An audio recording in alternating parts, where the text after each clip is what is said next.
안녕하세요. 반갑습니다. 저는 메가변리사의 정현석 변호사입니다. 작년에 이제 1차 과목 민법 과목을 시작을 하고 올해 민사소송법 2차 시험 강의를 시작하게 됐습니다. 변리사 쪽에서는 처음 강의를 하는 거니까 잘 부탁드립니다. 최선을 다하겠습니다. 어, 변호사 쪽에서는 민사소송법 강의를 한 지 10년이 넘었고요. 지금 변호사 쪽은 뭐 아시겠지만은 선택형, 사례형, 기록형을 전부 다 봐야 돼요. 민사소송법을. 민법도 마찬가지고. 그래서 약간은 통합 강의를 진행하고 있었는데 이 약간 이제 변리사 시험 강의를 하게 되면서 옛날 생각도 나고 제가 봤던 사법시험이 이런 식이었죠. 1차, 2차. 뭐 저희 때는 뭐 사법시험은 민법 민소가 1차도 있고 2차도 있지만 그런 차이는 있지만 어쨌든 1차 시험에서 민법, 2차 시험에서 민사소송법이 사법시험과 같은 구조를 가지고 있기 때문에 저는 민사소송법을 오히려 2차 시험에서 이렇게 독립된 과목으로 민법과 상관없이 보는 게 오히려 지금의 변호사 시험보다 좀 더 본 게임이라고 생각을 합니다. 뭐 우리 얘기는 아니지만 변호사 시험 같은 경우는 민법 민소를 통합해서 문제를 내다 보니까 약간은 민소가 민법에 딸려가는 듯한 느낌이 있어요. 그래서 그러나 민사소송법이 독자적으로 잘 나올 수 있기 때문에 그쪽 동네에서도 제가 완벽하게 대비를 할 수 있게끔 강의를 해왔었는데 이제 이쪽 동네에서는 우리 쪽에서는 오히려 이렇게 민사소송법 강의를 하면서 정말 완벽하게 준비를 할 수 있게끔 정말 실력을 발휘해서 강의를 해보자라는 의욕이 강한 상태고요. 어, 그래서 이제 민사소송법 2차 시험 뭐 다른 학원이나 강사님들이 어떻게 강의를 하는지 제가 뭐 들어보진 못했지만 회차나 계획 이런 것들을 봤는데 저는 이번에 민사소송법이 주로 이제 이 강의를 들으신 분들은 작년에 시험을 보시고 올해 제시로 2차를 준비하시는 분들은 아마도 1회독을 하시고 이제 다시 한번 보는 단계이거나 개인 사정으로 못 보다가 이번에 1회독 한 사람도 있을 수는 있겠지만 대부분은 1회독을 하셨겠죠. 또 그런가 하면은 올해 2025년에 2월에 이제 1차를 보고 바로 일단 민사소송법을 또 바로 준비해야 되는 뭐 그게 3시가 됐든 뭐 동차가 됐든 그런 분들이 들으신다고 생각을 해서 누가 들어도 조금은 모두에게 좀 도움이 될 수 있는 강의를 해보자. 라는 생각을 하다 보니 길게 잡을 필요는 없다는 생각이 들어요. 지금은 일단은 뭐 보강을 할 계획은 없는데 강의를 하다 보면 저도 이제 민사소송법 변리사를 강의는 처음 하기 때문에 회차가 조금 보강이 뭐 예를 들어서 한 2회차 정도 보강한다 그런 일이 혹시 생길 수도 있으니까 그 부분은 조금 양해를 여러분께 구하고요. 일단은 지금은 10회로 마무리를 하려고 강의를 진행을 해보려고 합니다. 제 교재가 이제 변리사 민사소송법의 정석이라는 교재를 처음으로 냈는데 본문만 치면은 450페이지입니다. 그리고 이 교재를 보시면 좀 특징적인 부분이 설명이 되게 약간 음슴체로 간단하게 되어 있고 오히려 판례는 원문을 그냥 그대로 실어놨기 때문에 이 교재가 일반적인 변리사 민사소송법 교재에 비해서 조금 얇은 거 아닌가라고 생각하실 수가 있는데 더 얇습니다. 왜냐하면 이 판례에서 읽을 필요가 없는 부분이 많이 있고요. 또 제가 설명한 내용 중에서 시험에 나오지 않을 만한 내용도 있습니다. 다만 일종의 어떤 프레임, 좀 우리끼리 말로 하면 왁구, 왁구를 좀 갖추기 위해서 어찌 보면 이 교재를 만든 측면이 있다 보니까 여기서 갑자기 뭐가 툭 빠져버리고 이러면 좀 맥락이 아예 연결이 안 되니까 만든 부분이 있습니다. 그래서 실제로 강의를 잘 들으시면 이 교재는 300페이지 정도라고 생각하시면 될 것 같아요. 짧은 게 뭐 자랑 차원에서 얘기하는 게 아니라 짧다고 자꾸 얘기하면 여러분이 오히려 불안해하실 수가 있는데 저는 여기 밖에서 안 나올 거라고 생각합니다. 이거 외에서 안 나올 거라고 보고 그럼 이제 그 외에서 안 나온다라는 그 말의 정의나 개념을 좀 이야기할 필요가 있는데 그 얘기를 하기 전에 일단 기본적으로 약간의 OT를 짧게 해보면 저는 뭐 여러 가지 얘기를 할 수 있겠지만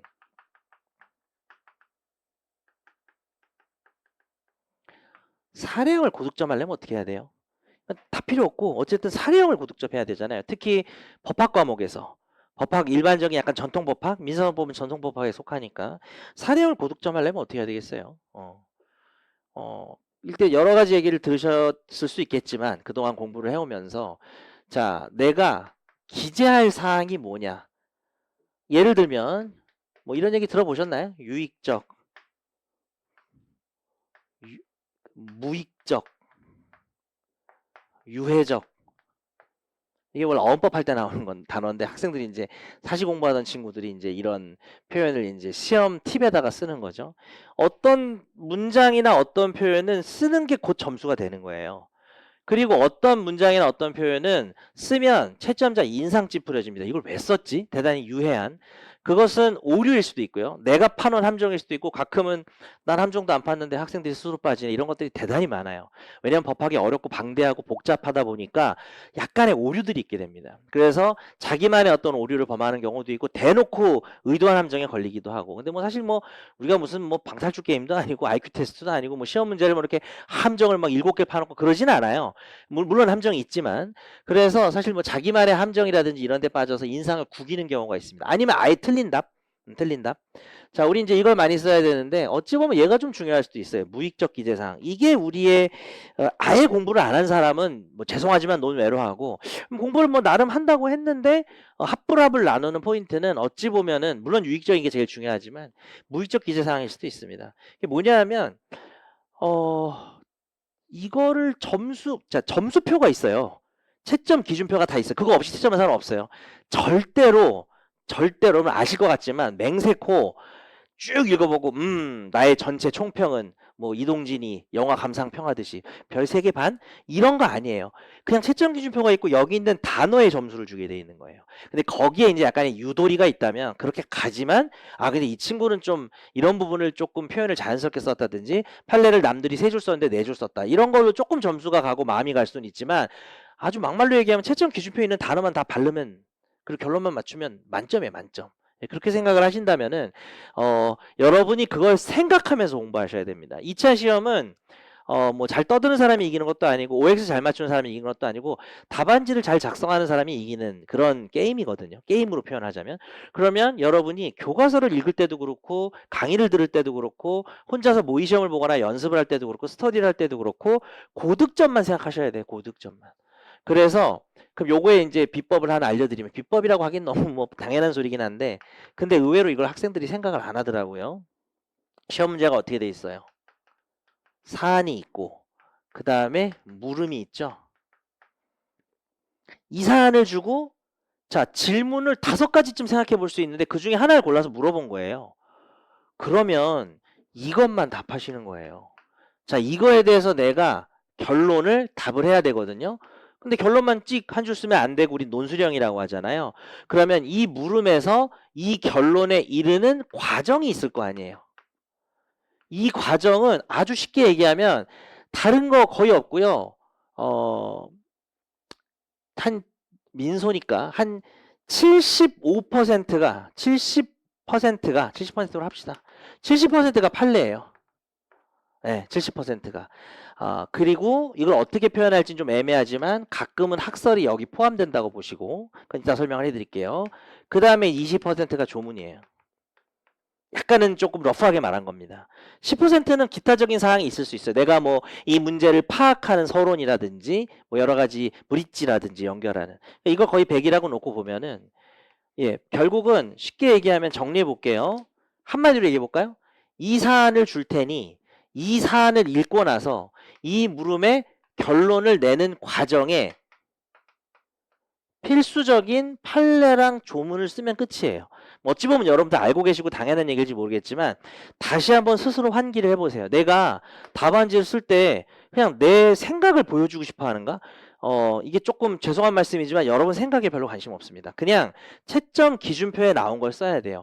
물론 인간이 하는 작용이니까 우리가 무슨 AI입니까? 당연히 요즘 AI도 똑똑하지만 당연히 이걸 쓰려면은 생각을 하죠 우리가. 그걸로 표현이 되는 거예요. 여러분 생각은. 그걸로 충분한 겁니다. 여러분이 이걸 벗어나는 독창적인 생각에 관심이 없다는 거예요. 여러분만의 특성이나 성향에 별 관심이 없습니다. 딱 이거예요. 그러면 사실은 중요한 게 제발 이거 보시고 그 다음에 이게 중요한 거예요. 사안을 읽어보시면요. 이 사안의 전부 이 사안에서 이 물음에 답을 하려면 어떤 판례랑 어떤 조문을 써야 되는지가 전부 다 나와 있습니다. 제가 뭐 이번 강좌가 문제풀이 강좌가 아니니까 나중에 기회가 되면 사례를 고득점하는 뭐 사례 전체를 푸는 강의까지는 혹시 아니더라도 목표는 그렇게 가지고 있지만 늘 강의가 많아서 그게 안 되더라도 여러분께 맛보기 강의처럼 뭐 하다못해 대표적인 문제만 한 10문제 정도만 뭐 2회 정도나 강의로 풀어드리는 거를 보여드리면은 좀 유형이 다른 걸로 그럼 여러분이 이제 고득점에 대한 그 감을 잡으시겠지만 오늘 기본 강의를 하는 이 교과서 강의라는 이 자리에서 이 얘기를 왜 하느냐 여러분이 이거를 알고 계셔야 기본서를 볼 때도 뭘 봐야 되는지 좀 이제 예를 들어 볼까요? 쓸 수 없는 건 볼 필요가 없어요. 내가 쓸 수 없는 걸 왜 봅니까? 뭐 여러분은 오로지 쓰기 위해서 읽으시고 쓰기 위해서 생각하시고 쓰기 위해서 강의를 들으시는 겁니다. 쓰는 걸로 모든 걸 표현하게 되어 있습니다. 그래서 이 얘기를 좀 고득점을 위해서 말씀을 드리고 싶고요. 이게 포인트죠. 어디까지 기재할 것인가. 그러면 유익적 기재사항이 뭐예요? 나왔죠? 이 사안에서 이 물음에 답할 때 반드시 필요한 조문하고 판례가 유익적 기재사항이에요. 근데 그런 것들을 쓰다 보면 약간의 어떤 윤활제 같이 주변 내용이나 뭔가 포섭하거나 이런 과정에서 뭐랄까 무익적인 내용이 들어갈 수도 있는데 무익적인 내용은 어쩔 수 없이 들어갈 거예요. 근데 최대한 줄여야 됩니다. 유해적 이하는 쓰면 안 되는 거고요. 여기에 올인하셔야 된다. 이게 되는 것이죠. 자, 사례 강의다 아니다 보니까 구체적인 얘기까지는 제가 못 해드렸지만 이 세 가지를 좀 말씀을 드립니다. 자, 그다음 제가 이건 어찌 보면은 사례형 고득점을 위한 직접적인 내용이었고요. 평상시 공부와 관련된 얘기를 좀 해야 되겠네요. 평상시 공부와 관련된 내용에서 제가 가장 먼저 나보고 얘기하고 싶은 게 뭐냐? 너 얘기하고 싶은 건 네가 강사로서 사례형을 고득점하고 합격하기 위해서 하나만 얘기할 수 있다고 하면 넌 뭘 얘기할 거냐? 당연히 강약 조절입니다. 강약 조절. 단원, 판례, 시험에 나오는 게 있고 안 나오는 게 있습니다. 그리고 그래도 최근에 나왔던 거는 조금 피하는 경향이 있어요. 아주 최근에 1, 2년 사이에 나왔던 거. 그거를 이제 분석을 해보면은 뭐가 나올지가 예상이 됩니다. 예상이 되고 중요한 단원이 전통적으로 있고요. 물론 거기서 벗어나서 지역적인 게 문제로 나오는 경우도 있더라고요. 제가 기출 분석을 해보면. 근데 그거를 노릴 수는 없잖아요, 우리가. 그거는 이제 전체를 공부하다가 소위 좀 얻어 걸린다 그러죠. 이것도 한번 봐두세요. 그런데 마침 그때 정현석이 지나가면서 한마디 했는데 기억이 나서 조문도 잘 찾았으니까 그걸로 썰을 풀었더니 내가 전국에서 되게 잘 본 편이네. 뭐 이런 식의 문제들은 뭐 그냥 어떻게 보면 우리가 조절할 수 있는 부분도 아니고요. 공부가 가성비가 좋은 부분도 아닌 거죠. 그래서 여러분이 철저하게 강약 조절하셔야 되고 이 부분은 강사가 책임을 져야죠. 강사가 뭐 별 2개, 별 3개 이런 식으로 이번 수업에서 말씀을 드릴 거고 그 외의 내용들은 그냥 뭐 읽어보는 내용이라든지 이렇게 좀 정리해야 될 것 같습니다. 이번 강좌가 10회다 보니까 일반적인 기본 강좌보다는 대단히 짧지만 그러나 또 저도 처음 강의를 하고 제 강의를 처음 들으시는 상황이기 때문에 어느 정도는 중요한 내용 중심으로 조금 다 알죠 이런 식으로 강의하지는 않을 거고요. 여러분들에게 논리적 설명을 통해서 이해를 시켜드리도록 좀 애를 써보겠습니다. 세 번째, 어찌 보면 얘는 1번이랑 붙이기가 좀 그러네. 사례형 답안지 쓰는 것 자체를 말했다고 해봅시다. 사례형 답안지 자체를 쓰는 걸 말했다고 해보면 공부할 때 유의사항을 이렇게 해봅시다. 1번 강약 조절, 2번 논리적 이해와 암기를 통한 정리를 잘 구별하시기 바랍니다. 여러분 2차 시험은요 OX 판단이 아니라 문제를 주고 여러분을 사고하게 해서 제가 아까 여러분 생각에 관심 없다는 거는 시험 답안과 상관없는 생각에 관심이 없다는 겁니다. 시험 답안을 쓰려면 당연히 사고를 해야죠. 사안을 읽고 내가 머릿속으로 생각을 하고 내가 알고 있는 지식을 동원할 생각을 하셔야죠. 뭐까지 쓸 것인지. 그렇게 해서 답안지를 작성하기 때문에 단순히 암기하고 정리하는 걸로는 이제 힘든 과목이에요. 법학이 그렇기도 하고. 그래서 논리적인 이해가 수반이 돼서 암기 정리를 하는 게 거의 필수적이긴 한데 이것도 퍼센트 진짜 러프하게 말한 겁니다. 한 7, 80%는 그런 노력을 하지만요. 무지성 암기 있습니다. 무지성 암기 있어요. 없는 거 아니에요. 물론 제가 능력이 부족해서 이해시켜 드릴 방법이 없어서 그냥 외우세요라고 하는 건지도 모르겠습니다. 근데 아마 잘은 몰라도 제가 암기력이 진짜 안 좋은 사람이어서 사법시험 7과목을 볼 때 암기력이 스터디에서 제가 가장 안 좋았어요. 그래서 웬만하면 이해를 해서 외우려고 애를 많이 썼던 사람이다 보니 제 강의도 이제 변호사 쪽에서 학생들 평가가 이번 변리사 민법 강의도 그렇고 조금 뭐 장단점을 떠나서 상당히 좀 논리적인 이해를 강조하는 사람이라고 평가가 되는 거를 비추어 봤을 때 제가 그냥 외우라는 건 진짜 그냥 외워야 되는 게 아닌가라고 저는 주관적으로 생각을 하고 있습니다. 자, 그래서 이런 부분도 독자적으로 있다는 걸 좀 말씀을 드리는데 그걸 구별해내셔야 돼요. 여러분의 프로세스는 이렇게 됩니다. 설명을 들으면서 논리적으로 이해해보고 그걸 통해서 암기 정리까지 끝마치셔야 됩니다. 몇 가지 좀 폐해들을 얘기해 볼게요. 논리적으로 이해를 시켜드리면 학생들이 오, 그동안 이거 몰랐는데 그런 뜻이에요? 개 신기하네. 이게 이래서 이렇구나. 아, 진짜 알았다. 그럼 공부 끝났나요? 쓸 수 있냐고. 이해한 거를 뭐 앞에 교수님하고 토론을 하는 거면 대화하다 보면 생각도 나고 아 맞다 저 그렇게 구조가 이렇게 되죠 라고 설명하지만 정말 짧은 시간에 다 써야 돼요. 그러면 여러분이 이해한 거 이거 암기 정리 안 하면 진짜 아까운 겁니다. 이해한 거 매듭 지으세요. 그래서 내가 지금 이해한 거를 여러분이 커뮤니티 같은 데 글 보면 뭐라고 돼 있어요? 긴 글이 돼 있으면 밑에 뭐라고 돼 있어요? 세 줄 요약 좀 이렇게 돼 있잖아요.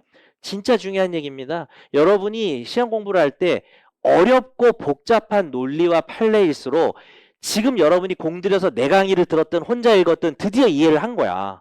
그러면 지금 여러분이 두 줄 요약, 세 줄 요약이 돼요. 키워드도 딱 보여. 이게 키워드구나. 이해를 했으니까. 그거를 표시 안 해놓으시면 진짜 말짱 헛겁니다. 그냥 계속 이해만 하다가 시험장에 가면은 내가 정리를 안 했으니까 속도가 느려지는 거예요. 생각을 좀 해볼까? 한참 생각해보니까 드디어 이해했어. 시간 다 갔는데. 그렇기 때문에 여러분이 공격형으로 준비해 두셔야 됩니다. 그래서 제가 이해를 해드린 부분 프로세스 1번, 이해를 했을 때 그거를 정리해 놓지 않으면, 특히 짧은 거면 상관이 없는데 긴 논리 과정을 나랑 같이 왔어. 이렇게 돼서 이렇게 된 거라고. 그러니까 그렇군요. 무릎을 탁 칩니다. 무릎만 탁 치지 말고 여러분이 이거를 단어나 문장으로 정리하시란 말이에요. 자, 요거 그때 해놓으시잖아요. 이거 해도요, 여러분. 한 달 있다, 두 달 있다 보면은 자기가 쓴 건데도 뭐지? 이래요. 누구나 그래요. 제가 진짜 많이 그랬고, 옛날에 공부할 때. 그래서 다시 읽어야 돼. 근데 읽으면 내가 그때 왜 이렇게 한 줄로 요약했는지 알겠다. 이렇게 돼요. 그럼 그 다음에 볼 때는 좀 나아요, 또. 그 한 네 번째쯤 보면 이제 그 요약만 봐도 뭔지 떠오르는 단계가 되기도 합니다. 안 되기도 하고요. 네, 그렇지만 그 과정이 중요한 거예요. 왜냐하면은 이번에 이해하고 읽는 시간을 단축시켜줬어요. 내가 두 줄 한 줄 요약을 했기 때문에. 이런 걸 좀 강조를 드리고 싶어요. 자, 그런데 이런 때도 있어요. 뭐냐면 제가 열심히 이해를 시켜드렸는데 이해가 안 될 수도 있어요. 그럼 뭐 질문을 하시면 되겠죠. 근데 질문할 시간이 없다든지 질문을 했는데도 이해가 안 돼요. 그러면은 결단을 내리셔야죠. 나 이거 이해 포기, 암기. 그렇게 할 필요도 있습니다. 그래서 이건 그냥 외우자. 더 열심히 외워야겠구나. 내가 이걸 이해를 못하니까. 이렇게 여러분들이 뭔가 결정을 하셔야 됩니다. 그러나 세 번째는 이 트라이조차 안 하고 바로 모든 걸 외우려고 하는 것도 좀 좋지 않다는 거죠. 여러분이 저랑 같이 이해를 해보고 그 다음에 암기 정리하는 게 좋을 것 같아요. 이게 기억도 오래가고 응용도 강해지는 겁니다. 응용에 대해서도. 마지막으로 하나만 더 말씀드리면은 여러분이 고득점하기 위해서 평상시 해야 되는 거, 어찌 보면 여러분의 습관이라는 관점에서는 얘가 제일 중요할 수도 있어요. 사실은요, 제가 얘가 제일 중요하다고 했지만 이건 강사가 하는 거예요. 그럼 여러분이 강사가 한 거를 무시만 안 하시면 돼요. 내가 이걸 막 중요하다고 그러고 이거 안 중요하다 그랬는데 안 중요하면 내가 설명을 대충 하니까 잘 이해가 안 되는데 내가 자세히 읽어보자. 그런 것만 안 하시면 돼요. 강사 따라 하시면 돼요. 강사 따라하기. 손민수 따라 하시고 논리적 이해 암기도 강의 듣고 자기도 집에 가서 읽어보면서 이해할 거고 뭐 하면 돼요. 사실 이게 크게 어렵진 않아요. 근데 3번을 안 하시는 것 같아요. 3번을. 3번이 뭐냐? 매일 쓰기를 하세요. 이거 뭐 공부하기도 힘든데 매일 어떻게 쓰라는 거냐? 30분도 좋아. 1시간도 좋아. 근데 그럼 뭐 사례 문제, 기출문제 풀란 얘기냐? 저는 기출문제 푸는 건 별로 권하지 않고 여러분이 민소를 아주 잘하시고 지금 이미 좀 자신 있는 단계면 그래도 되는데 확실하게 그런 단계면 그래도 되는데 그냥 좀 애매하거나 내가 뭐 좀 잘하긴 하는데 아주 확실하진 않다든지 아니면 오히려 부족한 단계라고 하신다면은 지금 제가 쓰라고 하는 건 뭐냐면은 제가 이제 그 자료를 이제 내일부터 나눠 드릴 거예요. 내일부터 나눠 드릴 건데 자료가 되게 무성의하게 만들어진 자료예요. 왜 무성의하게 만들어진 자료냐? 예를 들어서 뭐 이런 거죠. 예를 좀 들어볼게요. 오늘 수업하고도 관련해서 오늘 제가 그냥 당사자부터 나가려고 하거든요. 제가 조금 이제 진도표나 이런 것도 여러분께 따로 지금 인강에는 이제 올라가 있을 거고 현장에 오신 분들한테는 제가 따로 좀 전달을 오늘 늦게나 내일 아침에 좀 전달을 해드리겠습니다. 진도표를. 뭐 예를 들면 이런 거죠. 당사 확정 기준 써 있어요. 그냥 당사 확정 기준. 그럼 뭐를 써야 되냐면은 여러분이 답안지에 쓸 것만 쓰면 돼요. 의사설, 행동설, 형식적 표시설, 실질적 표시설 씁니다. 그 다음에 나머지 3개 학설은 안 써요. 그냥 그 명칭 가지고 대충 조지는 거예요. 대충. 의사설, 당사자의 의사를 기준으로. 그 다음에 행동설, 행동한 사람을 기준으로. 그리고 심지어는 문제에 따라서는 그 학설들의 내용을 소개할 공간이 없을 때도 있어요. 그럼 거기 왜 투자하냐고.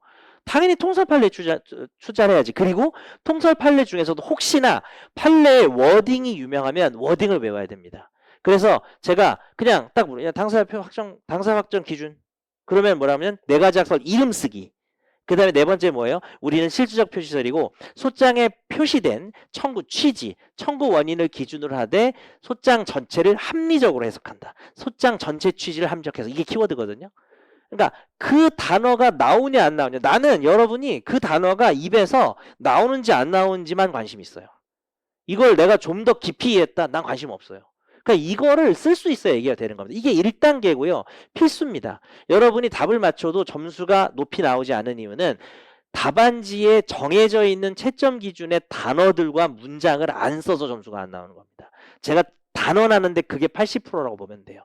그리고 나서 뭐 답을 맞추고 이렇게 하는 거고, 그렇게 썼는데 만약에 답이 틀렸다.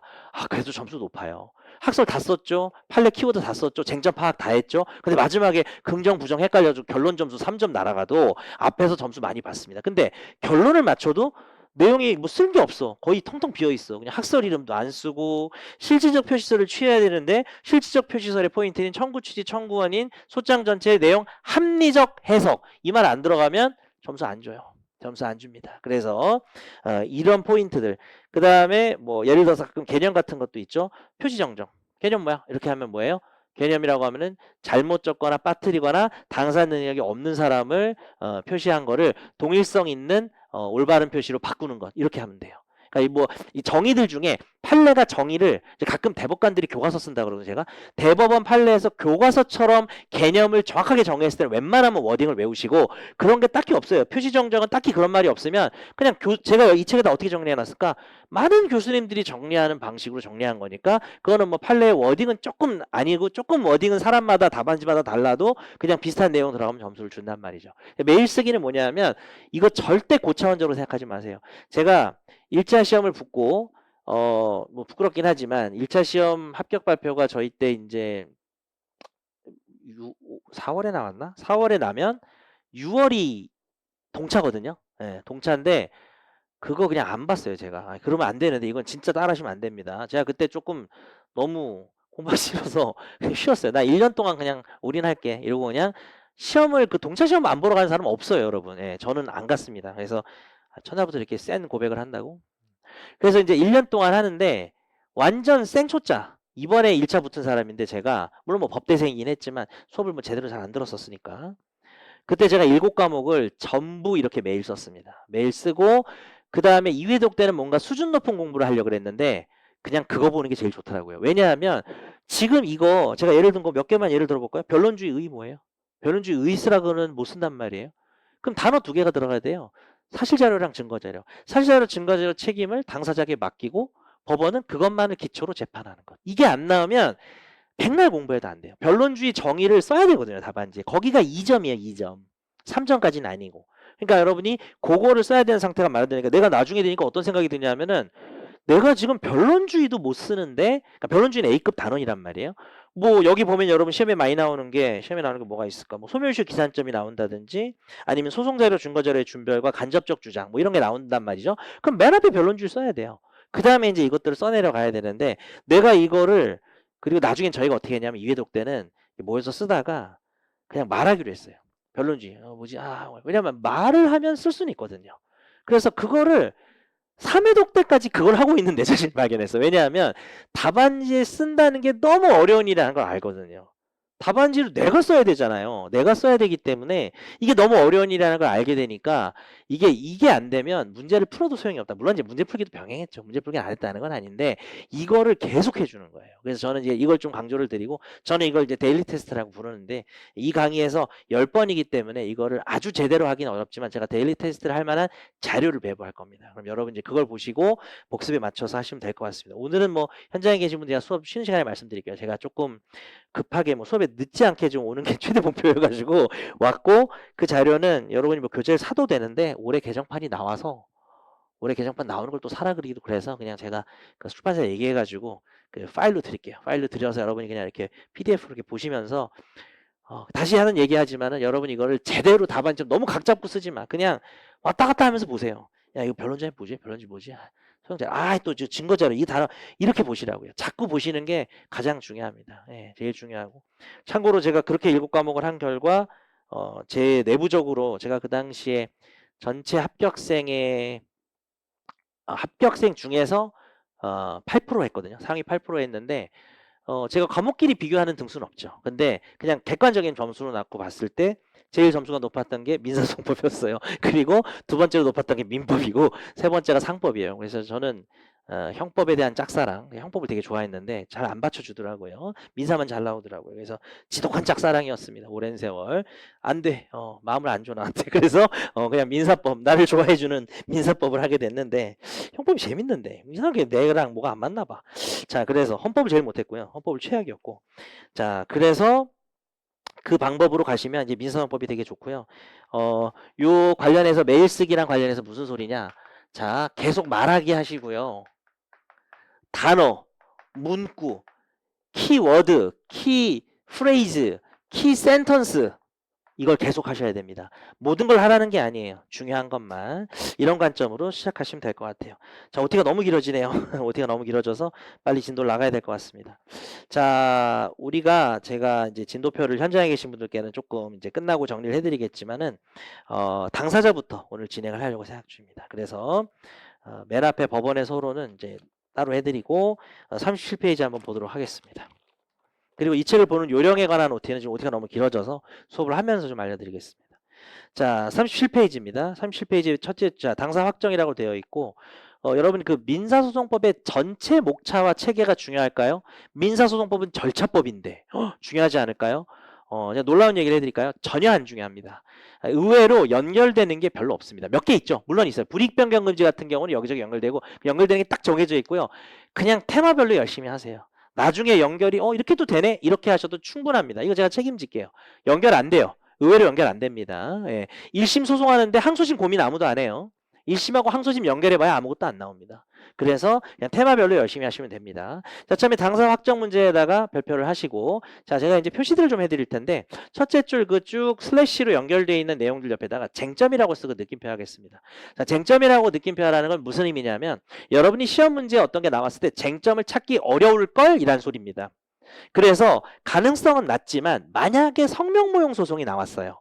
성명모형 소송이 나오면은 대충은 제가 대비하라고 하거든요. 요 문장 3개만 외워라. 혹시 모르니까. 근데 그냥 점수 거저먹는 게 하나 있어요. 봐봐요. 성명모형 소송이 무슨 문제래요? 제가 형광펜이라는 얘기 좀 할 텐데 여러분이 뭐 형광펜을 칠하든 네모를 칠하든 그건 알아서 해주시면 됩니다. 제가 생각할 때 중요한 키워드는 다 형광펜인데, 자, 형광펜 당사 확정 문제라는 거죠. 당사 확정의 문제. 그러니까 따로따로 치면 당사 확정 문제. 뭐 이어도 되지만 제가 좀 처음에는 좀 세세하게 밑줄 해드릴게요. 당사 확정 문제. 그리고 이 4개에다 쟁점이라고 쓴 이유는 뭐예요? 여러분들 예를 들어서 성명 모형 소송에서 그 당사 확정 문제를 이렇게 화살표 한번 해볼까? 요렇게. 시험에 성명 모형 소송이 나오면 당사 확정 문제지를 알으라고. 이거 그냥 외우세요. 이거 일단 선암기예요. 암기하고 나중에 공부하다 보면 당사 확정 문제구나 이렇게 돼요. 근데 그럼 어떻게 해야 돼요? 여기서 밑으로 화살표 하면 되겠죠? 자, 그 밑에 당사 확정 기준에다가 별 2개 하겠습니다. 별 2개는 필수 암기하셔야 된다는 내용이에요. 형한펜 당사 확정 기준. 제목을 잘 칠하시기 바랍니다. 여러분 제목을 잘 칠하시고요. 여러분 2차 답안지에는요. 제목이 들어갑니다. 여러분이 쓰셔야 돼요. 뭐라고 쓰는 거예요? 사안은 성명 모형 소송이므로 당사 확정의 기준이 문제된다 하고 학설 쓰시면 되는 거예요. 제목을 쓰시면 거기서 점수를 딱 줍니다. 이 친구 쟁점 찾았네. 그럼 내용 잘 썼나 볼까? 학설 4개 다 썼구나. 이렇게 되는 거예요. 이 구조가. 자, 그러면은 이 학설들은 다 외워야 되니까 뭐 학설 이름에는 좀 형광펜이 있어야 되지 않을까. 의사설, 행동설, 형식 표시설, 실적 표시설. 여러분이 뭐 제 형광펜을 꼭 그렇게 안 하셔도 됩니다만. 그리고 1번, 2번, 3번 같은 경우에 제가 옆에 설명에다가 별로 밑줄 안 하겠습니다. 읽어보세요. 어차피 별 2개를 했으니까 읽어 보실 거 아니에요. 그죠?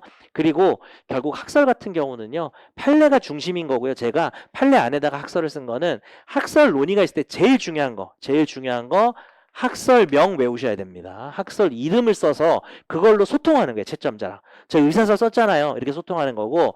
자, 두 번째는 학설명을 외우는 게 제일 중요하고, 학설명에서 내용이 나올 때는 내용을 따로 외우지 마세요. 그럴 시간 없어요. 그리고 취하지도 않을 판례도 아닌 학설에 내용을 쓰는 일이 많지도 않아요.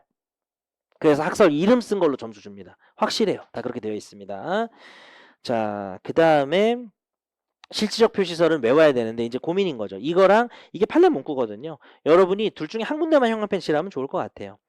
그 밑에는 장점이 이제 판례 원문에 있다는 건데 그냥 뭐 이거는 사실 어느 걸 골라도 상관없습니다. 저랑은 그냥 위에 설명해서 제가 이제 판례 윗부분을 설명이라고 표현할게요. 설명해서 실질적 표시설을 뭐 형광펜 칠했다면은 제가 키워드 칠해드릴게요. 어떻게 하나 보세요. 소장.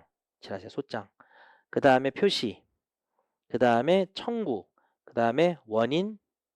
그 다음에 소장 전체를 다시 칠하시고 합리적 칠하시면 됩니다. 이게 키워드예요.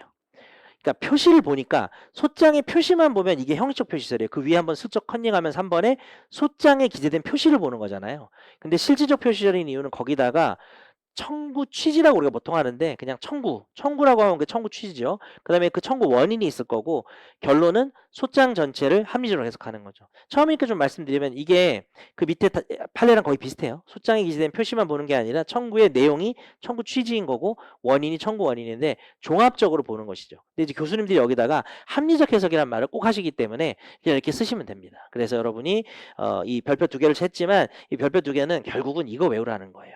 그리고 여러분이 문구를 키 센턴스를 통으로 외워야 될 때는 제가 이렇게 쌍따옴표 하세요 라고 하면 여러분이 이렇게 하시면 됩니다. 이 문장은 통으로 외워야 돼요. 그럼 어디냐면 지금 그 두 줄 실질적 표시절 콜론 뒷부분 이게 쌍따옴표인 부분입니다. 여러분이 이거를 완전히 외우셔야 됩니다. 그래서 이거를 뭐 여러 가지 답안지가 있겠죠. 여러분이 채점자라고 생각을 해봐요 한번. 그럼 딱 답이 나옵니다. 어떤 애는 우리 판례는 실질적 표시설이므로 그냥 이렇게 써요. 근데 어떤 애는 판례는 실질적 표시설이고 소장 전체를 종합적으로 본다고 했다. 그게 잘 썼네. 근데 어떤 애는 소장의 표시, 청구, 취지, 청구, 원인 전체를 본다. 얘는 만점. 이렇게 되는 겁니다. 만점을 지향은 하셔야 됩니다. 물론 모든 걸 다 만점처럼 쓸 수는 없지만 제가 수업을 할 때는 일단 가장 완벽한 거를 말씀드리고 있고요. 형광펜 칠한 것만 딱 보세요. 그러면 나중에 형광펜을 빨간 동그라미로 하셔도 되고요. 그 단어들을 외워가지고 이게 징검다리 이론인데 키워드들을 외워가지고 걔들을 이게 연결을 하면은 문장이 돼요. 그래서 그렇게 자꾸 익숙해지시는 게 좋아요. 그냥 문장을 읽는 것보다는 누구에게나 그게 가장 효율적이라고 생각을 합니다. 자, 이제 기본 내용을 또 들어가 보겠습니다. 바로 첫 번째 주제가 나오는데요. 아까 참 위에 그 집에 가서 보시면 돼요. 표시정정이나 성명보형 소송이나 법인격 부인론이나 사망 당사자가 나오면은 처음에 당사 확정 기준을 쓰시면 일단 점수를 먹고 들어갑니다. 다만 배점의 상대성이라는 건 있어요. 사망자 같은 경우에는 쟁점이 엄청 많아서 당사자 확정의 기준에 관한 학설 4개를 쓸 공간이 없을 수도 있습니다. 그거는 뭐 약간은 케바케인 부분이 있습니다. 그러나 성명보형 소송이나 이런 게 나오면은 쓸 말이 너무 없어가지고 이걸 좀 더 길게 쓰게 되는 것입니다. 자, 어쨌든 외워두셔야 되고요. 자, 그 중에 첫 번째 주제를 들어갑니다. 바로 당사자 표시정정입니다. 자, 표시정정이라는 그 콜론 앞에 있는 정의에다가 형광펜을 칠한다면은 요것에 이제 정의를 외우셔야 되겠죠. 별표 하시기 바랍니다. 별표 하나 하시고 제가 별표 하나예요. 암기해야 되겠죠. 일단 컨셉을 잡아볼까? 표시정정 왜 하는 거죠? 오타 고치는 거예요. 오타. 근데 오타 고치는 것만 있지가 않고 제일 중요한 게 당사 능력 없는 사람을 써버린 거죠. 그래서 이 정의에 꼭 들어가야 될 말은 이거죠. 잘못 적거나 칠하시고 당사 능력 없는 이 2개입니다. 이 2개만 다 쓰면 돼요. 그러니까 제가 정현석인데 정현식으로 쓴 거야. 그럼 오타잖아요. 그것도 표시정정이지만 정현석이 죽었단 말이야. 정현석 아들이 나 아들이 없는데. 자, 정민수야. 그러면은 이제 내가 결혼도 안 하고 아들만 있어. 예를 들어서. 그러면은 정연석이 이미 죽었을 때 당사 능력이 없을 때 이걸 정민수로 바꾼다든지 뭐 뒤에도 나오겠지만 청담고등학교 같은 건 당사 능력이 없어요. 그런 걸 썼다가 학교법인으로 바꾸는 것입니다. 뭐 뒤에 나오니까. 자, 이 키워드는 형광펜 안 칠할 수가 없겠는데 뭐죠? 동일성입니다. 정현식은 오타기 때문에 정현석을 의도한 거니까 같은 말이에요. 그래서 이건 동일성이 있는 거고요. 김 아빠가 죽으면 김 아들은 같은 사람으로 봅니다. 그래서 동일성이에요. 잠시 뒤에 보도록 하겠습니다. 자, 그 다음에 여러분이 이 두 번째 문구가 줄표가 별표 2개입니다. 엄청 중요해요. 별표 2개. 동일성 없는데 표시정정 신청. 어떻게 될까요? 불허죠. 근데 그것 때문에 중요한 게 아니라 뒤에 이 말을 답안지에 꼭 써야 돼요. 실질적 당사자 추가 변경입니다. 여러분이 이걸 못 쓰는 이유를 알려드리면 제가 여기서 말하는 여러분은 추상적 여러분이에요. 예, 여러분을 대놓고 비난한다고 생각하지 마시고 만났던 여러분 조상들이라고 생각하세요. 예, 되게 오래전에 만났던 변호사 시험 쪽에 있던 로스쿨생들이나 뭐 다양한 사람들 말하는 겁니다. 자, 실질적 당사 추가 변경 이거 형광펜 칠하는 이유가 여러분 당사자 변경이 법률 용어예요. 법률 용어예요. 제도 이름이에요. 제도 이름이에요. 몰랐죠. 모르는 사람이 있어요. 당사자 변경 제도가 있어요. 우리 민사법. 근데 왜 용어인지 몰라요? 단어가 매력이 없어서 그래요. 당사자 변경? 뭐요? 이렇게 한 거죠. 표시정정은 뭐가 좀 있어 보이는데 자, 이것은 표시정정과 대립되는 말입니다. 동일성이 없는 걸 바꾸는 걸 정현석을 박보검으로 바꿔야 돼요. 동일성이 너무 없나요? 자, 이렇게 동일성이 없는 경우에는 여러분이 당사자를 아예 바꾼다고 생각하셔야 됩니다. 이거는 다른 제도가 규율을 하는데요. 계속 형광펜이에요. 명문 규정 칠하시고, 자, 세 개 외워야 됩니다. 뒷단원이지만 피고경정, 고필공 추가, 예성공 추가, only 3. 이거를 두 개라고 말할 수 있어요. 왜냐하면은 고필공 추가가 예성공 추가 그냥 준용하고 있기 때문에 피고경정과 고필공 예성공 추가 이렇게 말하면 두 개인데요. 그럼 only 2죠. 자, 우리나라 민사소송법에는 당사자를 완전히 다른 사람으로 바꾸거나 추가하는 제도는 이거밖에 없어요. 그래서 여러분은 이걸 전체를 쌍따옴표 하셔서 이 문장은 판례가 말을 하든 말든 여러분이 외워서 쓰시기 바랍니다. 이것은 여러분의 답안지의 논리 구조를 형성할 거고요. 어떤 사람이 정현석을 박보검으로 바꾼대, 이름을. 근데 저 박보검이 뭐 정현석 아들도 아니야, 상속인도 아니야. 근데 그냥 사람을 잘못 썼대. 이건 동일성이 없잖아요. 그럼 이 두 줄을 써야 돼요. 아주 중요합니다. 아주 중요해요. 그리고 39번 각주도 별표. 자, 이 세 가지 내지는 두 가지, 마지막 그 피고경정과 고피공 추가 합친 말이 있습니다. 뭘까요? 형광펜 임의적 당사 변경, 우리 소위 임당변이라고 하는 거죠. 이 제도는 계속 형광펜 제1심 변론 종결 시까지만, 항소심 불어 또 별표 두 개. 별 너무 많이 하나? 아니, 이거 진짜 중요한 거예요. 진짜 많이 놓칩니다. 자, 잔소리 하나 들어갈게요. 여러분 밑에다 한번 써보세요. 그 밑에다가 이렇게 다운표 해가지고 시험에서 항소심은 무조건 긴장하세요. 항소심에서 못하는 게 많아요. 그 쟁점 하나 놓치는 겁니다. 그 중에 1등으로 중요한 게 바로 임당변입니다. 임당변은 항소심에서는 할 수가 없어요. 그 다음 두 번째로 중요한 거, 제가 또 유력하게 예상 문제로 보고 있는 교환적 변경이죠. 항소심에서 교환적 변경 못하는 게 아니라 항소심에서 교환적 변경을 하면 그게 소취하가 되다 보니까 재소금지가 걸려요. 이건 이제 그때 나중에 나올 때 해볼게요. 그러니까 어떤 사건이 지금 항소심까지 왔는지 1심인지는 대단히 큰 차이가 있다는 것이죠.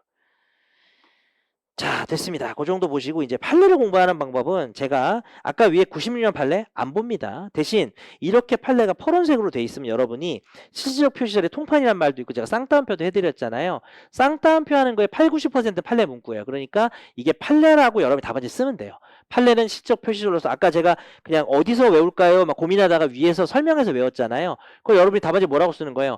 판례는 이렇게 결정해야 한다고 하여 실질적 표시서를 취하고 있다, 이렇게 써야 된다는 거죠.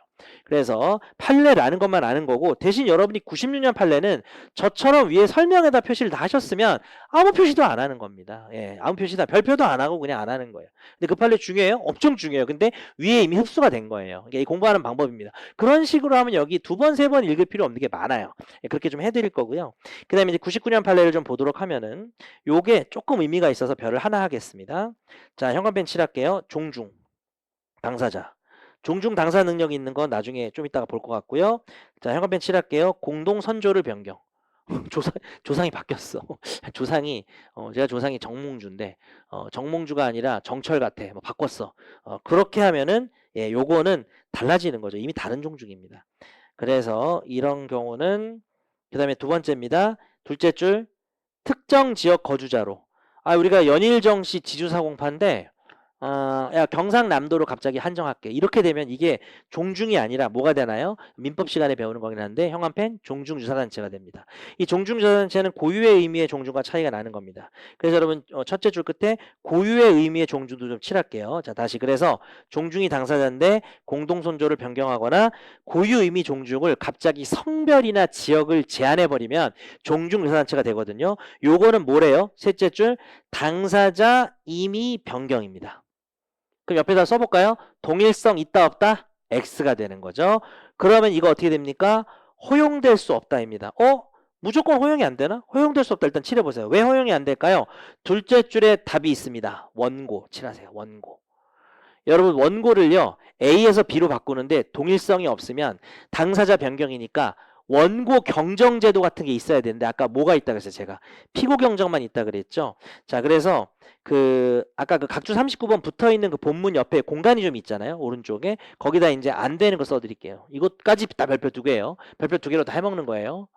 우리 민법에 원고 경정 없습니다. 아예 뭐 이렇게 하고 이렇게 액수를 해도 되고요.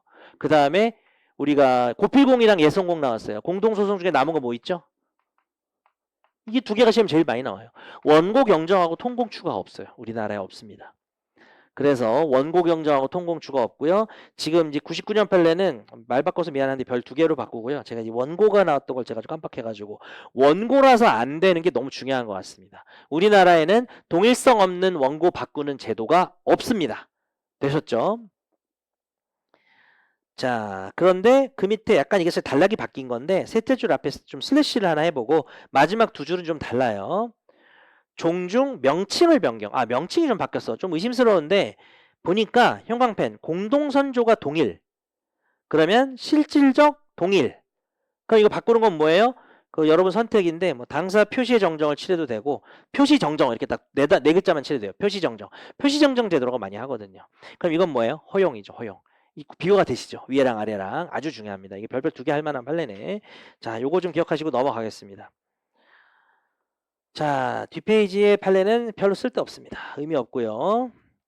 제가 얘기 안 한 거는 언급 안 한 거는 언급 안 해 아무 표시를 안 한다든지 그렇게 나오시면 될 것 같아요. 내가 어차피 별 1개, 2개 있는 거는 별도 표시하고 형광펜도 칠한단 말이야. 근데 내가 그냥 읽어보세요라고 하면 대법원이라는 말에다가 동그라미를 치고 그냥 넘어가고 그 다음에 아무 말도 안 하면 아무 표시도 하지 말고 보지 마세요. 예, 그냥 실어 놓은 겁니다. 뭐 모의시험 같은 거 풀다가 가끔 뭐 지엽적인 거 나왔는데 뭐 책이 없으면 조금 짜증나니까 그냥 실어놨다고 생각하시면 돼요. 자, 뒷페이지 효과 칠하겠습니다. 정말 미안한데 이것도 별 2개예요. 너무너무 중요해요. 시험에 진짜 많이 나옵니다. 효과 표시 칠할게요. 표시 정정, 소재 기시, 소멸시효 중단. 계속 칠할게요. CF 부분 피고 경정. 여러분 그냥 일단은 뭐 첫날이니까 뭐 형광펜 없으면 그냥 밑줄 그셔도 돼요. 근데 밑줄 고 집에 가서 하셔도 됩니다. 연필로 대충 그셔도 피고 경정. 자, 언제입니까? 그 신청서 제출시라고 칠해볼까요? 다 칠합니다. 형광펜이 좀 좋은 이유가 단어를 좀 골라서 칠할 수가 있어서 신청서 제출시 그 다음에 소멸시효 중단이죠. 아까 내가 소멸시효 중단을 칠했나? 그럼 여기서 소멸시효 중단 이렇게 하셔서 이게 이제 비교 표시고 자, 여러분 이제 민소 공부해 보시면 아시겠지만 처음 보시면 잘 들으세요. 우리 민소에서는 안전한 제도와 위험한 제도가 있습니다. 이건 저만의 용어예요. 답안지 쓰지 마시고 뭐해서 소멸시효 중단해서 그래서 소멸시효가 지금 3일 남았어. 대단히 마음이 급한데 내가 뭔가 했어. 근데 그게 안전한 제도면 중단이 되는 거고 이게 만약에 위험한 제도면 대단히 위험할 수 있다는 건데 예를 들어서요. 제가 정현식한테 받을 돈이 있어서 정현식에 대한 받을 돈의 시효가 소멸되기 3일 전에 소재기를 한 거예요. 근데 소장에다가 내가 정현식이라고 썼네. 정현석인데. 그리고 3일은 이미 지났지 뭐. 한 달쯤 지나가지고 이미 소멸시효 완성된 이후인데 아, 불사. 내가 이거 정현식으로 썼네. 정현석으로 바꾸는 게 무슨 제도예요? 표시정정이죠? 이거 안전하단 말이에요. 여러분 첫째 줄 옆에 안전이라고 쓰세요. 뭐 이런 제가 그냥 일종의 은어입니다. 은어. 안전.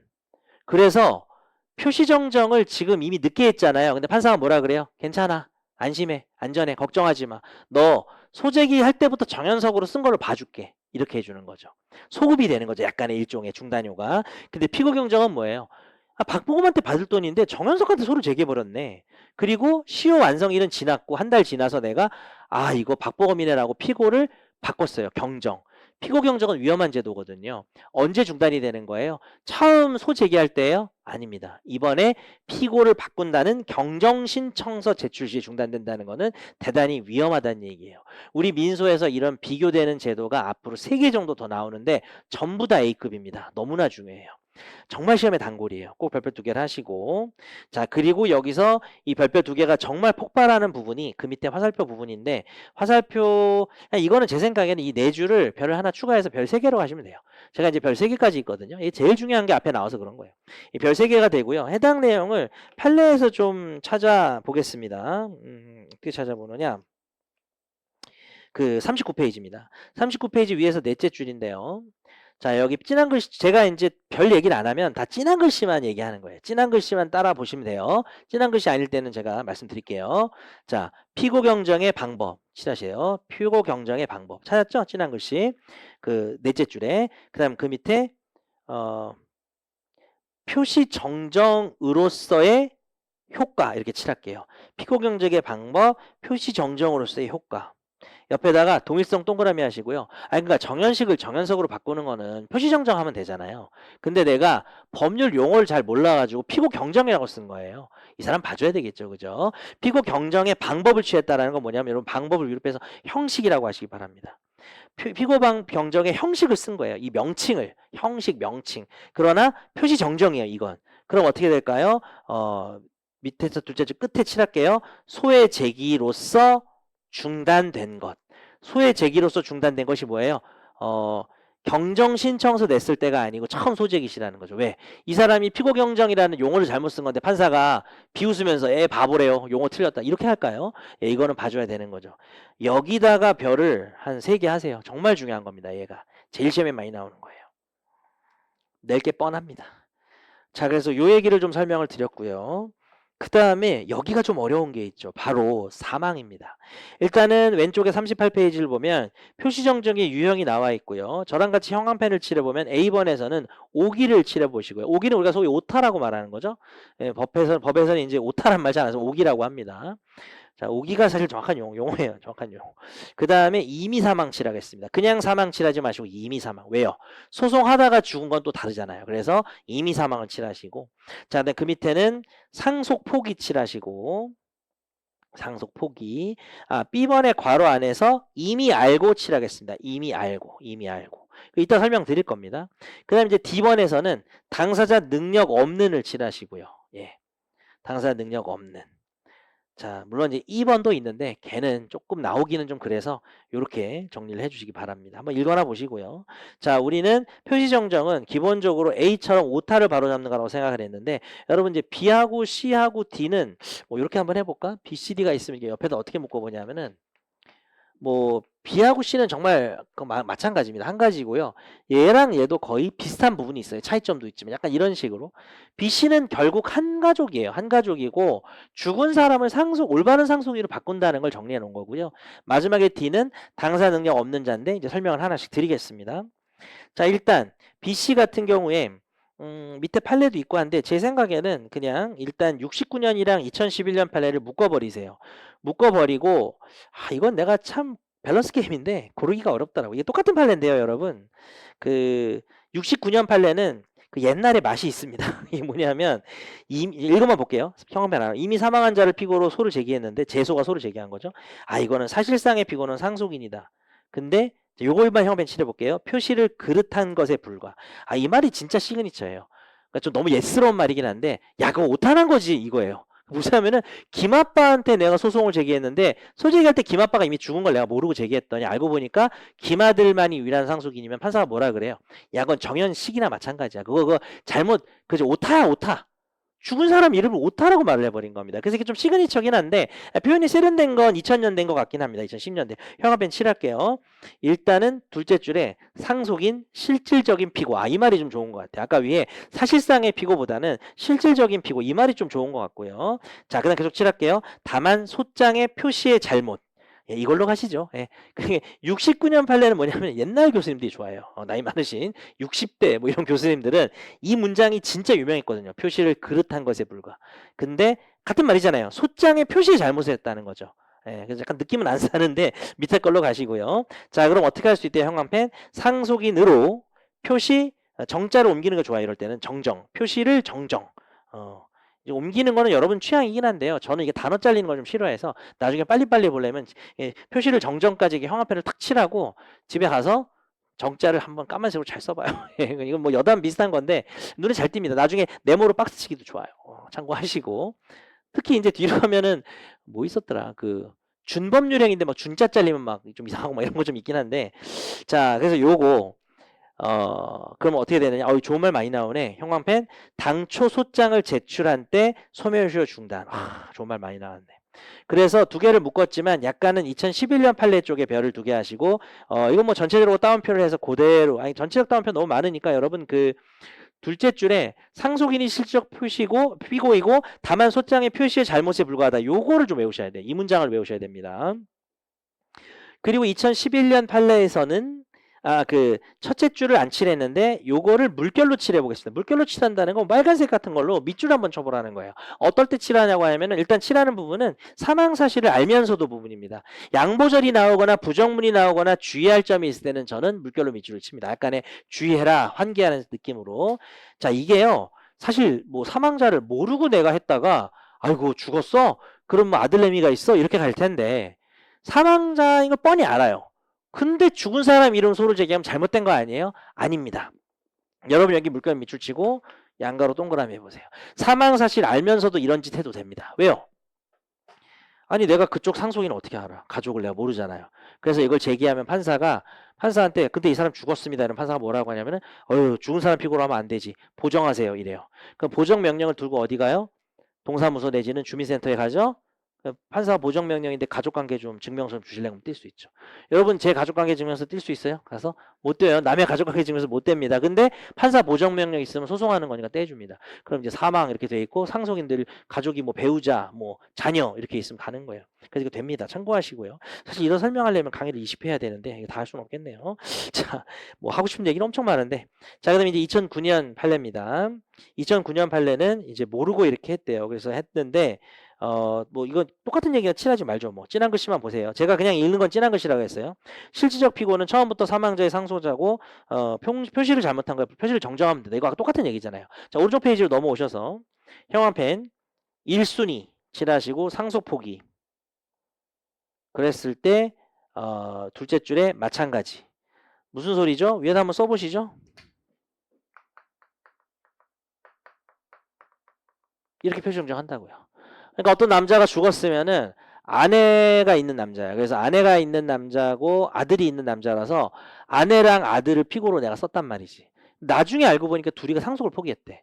그러면 이제 2순위로 가거든요. 2순위는 이제 뭐 예를 들어서 부모, 그 죽은 남자니까 이 아내 입장에서 시부모라 그래야 되나? 시아빠, 시엄마죠. 이 사람들이 2순위가 되니까 그러면은 내가 박아내 김아들 이렇게 했다가 박아내랑 김아들이 포기했대? 이러면 어떻게 하면 돼요? 김할배 뭐 김할매 이렇게 그쪽으로 바꿔야 되는 거죠. 그런 겁니다. 그것도 알아두시되 어차피 그 밑에 별을 많이 했기 때문에 여러분 이거는 뭐 넘어가도록 하겠습니다. 자, 그 다음에 이제 2006년 판례인데요.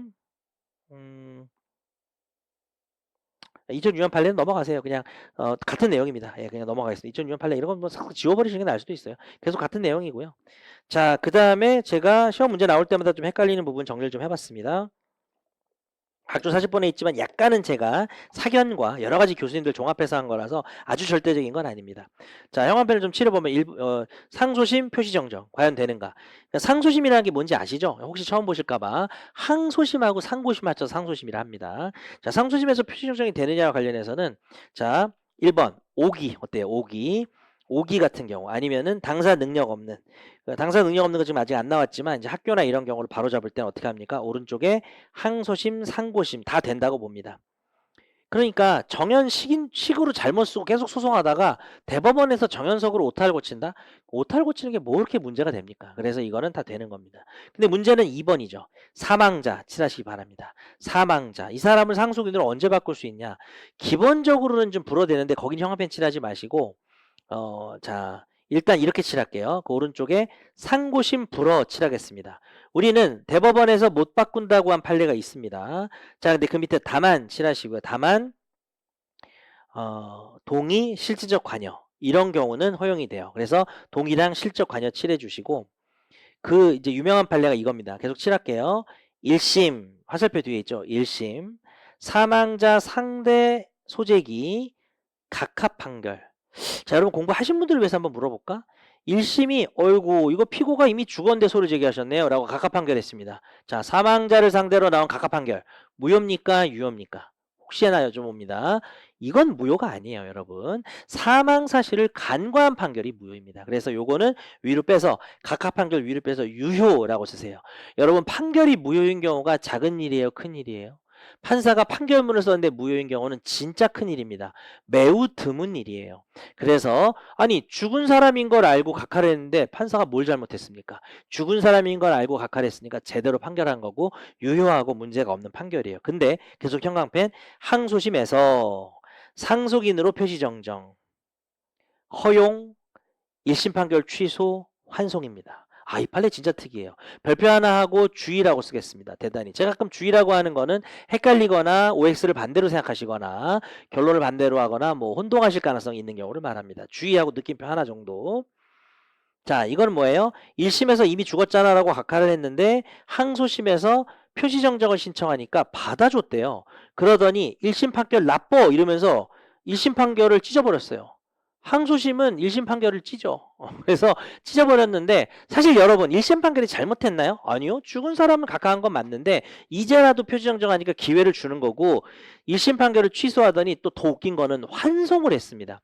여러분 원래 항소심 2심은요 환송을 안 해요. 자기들이 그냥 재판하는 게 원칙인데 요걸 왜 그랬을 것 같아요? 너무 얘기도 못 해보고 각할당했으니까 1심 본안을 다시 하라는 의미가 되는 거예요. 그래서 대단히 특이한 판례입니다.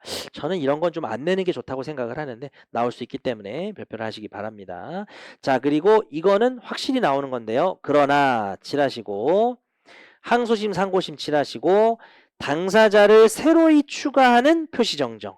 누군가 없던 사람을 새로 집어넣는 표시정정은 무조건 불어입니다. 이거 외워놓으시면 문제 풀 때 좋아요. 하나의 기준이 생기기 때문에 아 이건 무조건 안 되는구나 라고 기억해 주시면 되겠습니다.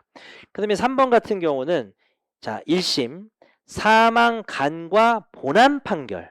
사람이 죽었으면 각하를 해야 되는데 아니면 표시정정을 하게끔 해야 되는데 본안 판결을 하잖아요. 요건 뭡니까? 무효입니다. 판결 다시 칠하세요. 판결 무효. 이건 대단히 큰 일이에요. 우리 민사소송법의 판결 무효 사유는 3개밖에 없습니다. 셋 중에 하나예요. 판결 무효. 자, 그랬을 때 상소심 그 밑에 무의미 판결이 무효면 여러분 1심 판결이 안 나왔어요. 그러면 2심을 못 갑니다. 그래서 괄호안이 중요한데 무효인 판결 항소 자체 각하입니다. 요거 어려우니까 발표 하나 하시기 바랍니다. 예, 그 정도면 되고요. 여러분이 이 기준을 가지고 판례를 좀 읽어봐 주시면 좋겠어요. 예, 판례를 읽으시면서 이해가 될 것 같고요. 제가 아까 어렵다고 말씀드린 판례는 그 저쪽 뒤쪽에 있는 74년 판례입니다. 74년 10월 판례예요. 그 40페이지 아래쪽에 있죠. 14년 10월 판례니까 걔가 좀 어렵고 각주 43번이 어려우니까 각주 43번엔 동그라미를 쳐서 그냥 읽어보시면 이해라고 쓰시고 바쁘시면 읽지 마세요. 예, 별표는 안 했습니다. 제가 앞에 정리한 것만 잘 하셔도 내가 아까 근데 기억이 안 나네. 별을 39쪽에 제가 별을 그 설명에다가 어떻게 했나요? 그 동그라미 2번 설명 내용에다가 별을 2개 하세요. 그 동그라미 2번 설명 내용이 대단히 중요합니다. 그리고 동그라미 3번도 별표를 하나 해주시기 바랍니다. 별표를 제가 해드렸는지 좀 기억이 안 나는데 그렇게 하시면 돼요. 자, 그 다음 40페이지입니다. 이제는 좀 쉬운 내용이죠. 근데 여러분 이 40페이지의 밑에서 세 번째는 2012년 판례는 별 2개인데 이 단어에서 별 2개가 아니라 그 공유물 분할 청구가 필공이어가지고 한 명도 빠지면 안 된다는 그 논의와 이게 결합을 하고 있습니다. 그래서 공유자가 3명인데 여러분 공유자가 4명이라고 해볼게요. 1명이 공유분할 소송하려면 피고가 몇 명이어야 돼요? 나머지 3명 모두. 2명이 공유분할 소송하면 나머지 2명 이렇게 되는데 이거 나중에 배웁니다. 그러니까 뒷내용 나오는 거는 지금 잘 모르시면 그냥 그러느냐고 넘기세요. 본진도 복습이 중요하죠. 자, 그랬는데 4명 중에 1명이 이미 죽었으면 어떻게 돼요? 4명 중에 1명이 이미 죽었으면 걔를 빨리 표시정정을 해야 되는데 그걸 안 하면은 4명 중에 1명이 누락된 거니까 이거는 각하가 된다는 내용입니다. 얘는 필공이랑 연결이 되고 공유물 분할이 필공이라는 게 너무 중요해서 그냥 별 2개를 한 거니까 나중에 보시거나 아니면 좀 필공 아시는 분들 한번 읽어보세요. 자, 그다음 그 밑에 설명이 나와 있죠. 현관펜 칠하겠습니다. 당사 능력 없는 자. 당사 능력 없는 자는 누구일까? 자, 여기서 꼭 아셔야 되는 거 현관펜 학교 그 다음에 읍면 이 2개는 알아야 됩니다. 학교는 국공립이면 지자체 국가 그 다음에 개인 학교면은 학교법인이나 설립자 개인으로 바꿔야 됩니다. 그 다음 읍면 너무 작아서 안 돼요. 그런데 뭐 도나 시 정도 되면 돼요. 뭐 내가 뭐 예를 들어서 뭐 김해시를 상대로 소를 제기할 수도 있는 거고 그 다음에 무슨 뭐 경상북도를 상대로 소를 제기할 수도 있는 겁니다. 이건 다 되는 겁니다. 충청남도 뭐 다 됩니다. 자, 그리고 읍면은 안 된다는 거고 중앙의 지회는요. 물결 한번 해볼까요? 이렇게 중앙의 지회 전체를 이렇게 중앙의 지회 왜 좀 이상하다. 자, 아까 첫 번째 나온 건 제가 형편 안 했지만 여러분 삼성전자 내가 삼성전자 대치동 지점에서 뭔 일이 있어가지고 소송을 제기하려고 그러면 대치동 지점이 독자적인 게 아니기 때문에 내가 실수로 대치동 지점을 쓰면 이게 당사 능력이 없어서 본점 삼성전자 본점으로 내가 이거를 바꾸는 거를 당사 능력 없는 거를 봐주죠. 근데 이거 뭐 큰 게 작아졌네? 중앙은행 상대로 했는데 지회라는 게 왜 됐을까요? 이거는 지회도 당사 능력이 있었던 거지. 근데 내가 여기는 뭐 브랜치니까 내가 그냥 저 중앙에다 해야 되겠다 했다가 바꾼 거죠. 사건을 기억해 두시면 이건 좀 도움이 될 것 같아요. 오른쪽 페이지에 아니다. 오른쪽 페이지 2011년 판례 여기 형한 벤치를 할게요. 사단법인 한국장애인 부모회. 참 이런 게 좀 웃긴 게 그냥 이 사건에 우리가 뭐 한국장애인부모회가 뭐 민사소송에서 중요한 단체는 아닐 거 아니에요. 근데 이 사건이 리딩 케이스가 된 겁니다. 이 사건이 이 사단법인 한국장애인부모회는 그 밑에 전라북도 지회 칠해주세요. 뭐 전북지회를 칠해도 되고 그죠?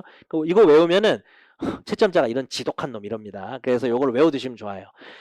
아주 짧게 쓰면 어떤 거죠? 내가 장애인 부모회 전북지회랑 무슨 일이 있어. 근데 전북지회 따위가 무슨 뭐 당사 능력이 있어 이래가지고 중앙회지라고 했더니 전북지회가 훌륭한 당사 능력이 있었던 거예요. 그러면 이거는 큰 거에서 작은 걸로 바꾼 게 인정되죠. 특이하니까 이거 뭐 당사 표시 정정 이렇게 한번 칠해볼까요? 그 밑에 둘째 줄에 있죠. 당사 표시 정정 가능합니다.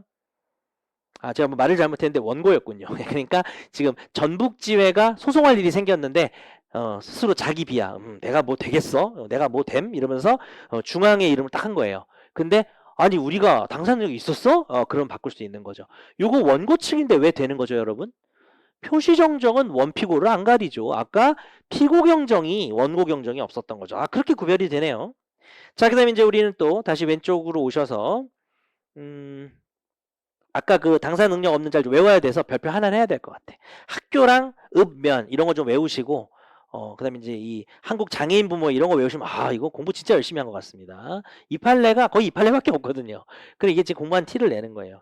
관련해서 뭐 여담을 좀 하면 우리가 어떤 판례 특별한 사안 예를 들어서 뭐 국제재판관할건에서는 뭐 고엽제 사건 같은 게 있습니다. 근데 고엽제는 그 자체로 대단히 의미가 있는 것 같아요. 그 베트남전에 가서 고엽제를 맞아서 우리나라에 귀국하고 장병들이 갑자기 발병을 우리나라에서 발병을 하고 맞은 건 베트남이고 만든 건 미국 회사고 뭐 이런 과정들이 좀 역사적 의미가 있어서 좀 봐야 되는 거고 그 외에는 사실은 너무 스토리텔링에 집착할 필요는 없는데 이게 한국 장애인 부모에는 좀 암기를 좀 추천드릴게요. 제가 필수까지는 아니고 추천을 드릴게요. 이거 쓰면 좋습니다. 제가 채점을 뭐 1000장을 해봤을걸요. 1000개는 해봤을걸요. 수백 개를 해보고 실제로 뭐 여러분에게 밝힐 수는 없지만은 공식적인 시험의 어떤 변리사 시험은 아닙니다. 그것만 말씀드릴게요. 변리사 시험은 아니고 유사한 시험에서 채점을 실제로 해본 적도 있어요. 그래서 그다음에 학원에서 모의고사 채점하고 맨날 하는 거고 요즘은 이제 저 합격생들이 하지만 변호사들이 하지만 수강생이 좀 많으면 다 못하니까. 그러다 보면 채점자의 심정이라는 게 있어요. 진짜 여러분이 저는 공부하는데 바쁘시지만 한 두세 번이라도 친구과 한번 조금 잘 쓴 친구과 한번 채점해 보세요. 친구가 두 개만 똑같은 문제에 대한 스터디 5명이서 하면은 많은 시간 투자는 절대 아니고 그냥 이벤트로 한 번이나 두 번 그냥 너랑 나랑 부끄럽게 뭐 있니 이러면서 한번 채점을 해보시면 점수를 주고 싶어도 못 주는 게 있고요. 주기 싫어도 줄 수밖에 없는 게 있습니다. 그게 이제 진짜 공감이 되실 거고요. 언제 한번 경험을 해보시면 좋을 것 같습니다. 나머지는요, 여러분 제가 거기를 암기하신다면은 여기는요, 제가 말씀드리지만 이 판례 읽는 거 아니에요. 여기 보면 2002년 판례 뭐 당사 능력이 없는 읍이었다. 야, 여기는 무슨 읍이냐? 그거 뭐 찾아서 뭐 합니까, 그죠? 할 필요 없습니다. 이런 거 전혀 필요 없고요. 자, 그 다음에 이제 그 41페이지 가운데 설명이 하나 있죠. 형광펜 칠할게요. 개인 값 칠하시고 화살표 옆에 따로따로 칠하세요. 화살표 옆에 회사 대표이사 값. 자, 이거 뭔지 알겠죠? 제가 만약에 주식회사 메가의 대표라고 해봅시다. 그럼 좋겠지만 정현석이 주식회사 메가의 대표예요. 그런데 주식회사 메가랑 거래를 하면서 열받은 사람이 있었어. 뭐 아니면 주식회사 메가가 소송을 하려고 그래. 그럼 내가 대표니까 내가 소장을 뭐 변호사를 내가 안 쓰면 내가 소장을 쓸 거 아니에요. 내가 쓰면서 원고 정현석 이렇게 쓴 거예요. 정현석. 내가 대표니까 내 이름 쓰면 안 되나? 이렇게 한 거죠. 근데 알고 보니까 이거는 내 권리가 아니라 대표의 권리, 우리 회사의 권리인 거죠. 아니면 피고일 때도 마찬가지고. 그래서 부랴부랴 뭐로 바꾸고 싶었대요? 회사로 바꾸는데, 그러면서 내가 뭘 주장하고 싶었겠어요? 내가 어차피 대표니까. 동의성 있는 거 아니냐. 여러분 그 화살표 밑에도 어떻게 하면 돼요? 여러분 직관적인 게 제일 좋아요. 표시는. 화살표 밑에 이렇게 안 돼요. 개인을 회사로 바꾸는 건 안 돼요. 동일성이 절대 없습니다, 여러분. 오른쪽에 동일성 X 형광펜 칠하시고 동일성이 없어서 표시 정정이 안 됩니다. 자, 그리고 여러분 98년 판례가 제가 엄청 중요하다고 아까 설명에다 별표한 거랑 비슷해요. 별표 두 개를 여기다 해보겠습니다. 표시정정 신청 칠하세요. 표시정정 신청 실질적 당사자 변경 허용할 수 없고 무슨 말이에요? 실질적인 당사자 변경이랑 동일성이 없는 거죠. 동일성이 없는 거 어떻게 표시정정 하겠냐는 거죠. 근데 자 셋째 줄 보세요. 개인명의 소를 제기. 개인명의 소를 제기. 근데 그 개인이 누군지 왼쪽에 형편 칠해볼까? 대표이사긴 해요. 대표이사가 개인명의 소를 제기한 거. 이 바보지. 그죠? 뭐라고 소를 제기해야 돼요? 원고, 주식회사, 매가. 그 밑에 대표이사, 갑. 이렇게 했어야 되는데 뭐라고 쓴 거야 내가? 원고, 정현석 이렇게 쓴 겁니다. 아무것도 안 쓰고. 자, 이런 경우에 어떻게 됩니까? 그 옆에 회사 칠하세요. 이걸 회사로 바꾸는 거죠. 회사. 요건 뭐가 됩니까? 그 밑에 부적법이 됩니다. 부적법. 예, 그렇게 하시면 돼요. 뭐 추가하고 취한다 이건 그렇게 중요한 것 같지 않습니다. 읽어보시면 될 것 같고요. 자, 그 다음은 넘어가시면 될 것 같아요. 제가 넘어간 건 보지 마세요. 제가 넘어간 건 보지 마세요. 그 뒤에 2008년 판례도 완전히 똑같은 거예요. 그래도 그냥 표현이 좀 다른 거를 참고하라고 여러분이 또 검색하고 그러실 필요 없게 적어놓은 겁니다. 검색 안 하셔도 되게 한 거지 다 읽어보라고 한 거 아닙니다. 자, 그 다음 내용을 제가 일단은 요번엔 좀 건너뛰겠습니다. 적격 없는 자를 적격 있는 자로 바꾸는 거는 또 허용이 됩니다. 그래서 요거 적격 없는 자, 적격 있는 자로 바꾸는 거 여러분이 읽어본다고 좀 해놓으시고 사실 여러분이 읽어보기엔 너무 어려워요. 내용이 좀 어려운데 한번 가볍게 읽어보시고 제가 요거를 따로 한번 나중에 필요하다면은 일단은 중요한 뼈대를 빨리 잡아보겠습니다. 지금도 설명을 너무 많이 하고 있어가지고 자, 오른쪽으로 넘어오셔서 이 빨래가 중요한데 그 2008년 판례에다 별표하시고 형광펜 칠해드릴게요. 2008년 판례 부적법한 표시정정 신청 칠할까요? 부적법한 표시정정 신청. 근데 받아들이고 피고 동의. 피고도 좋대. 그러더니 셋째 줄에 제1심 본안 판결 선고. 제1심 본안 판결 선고.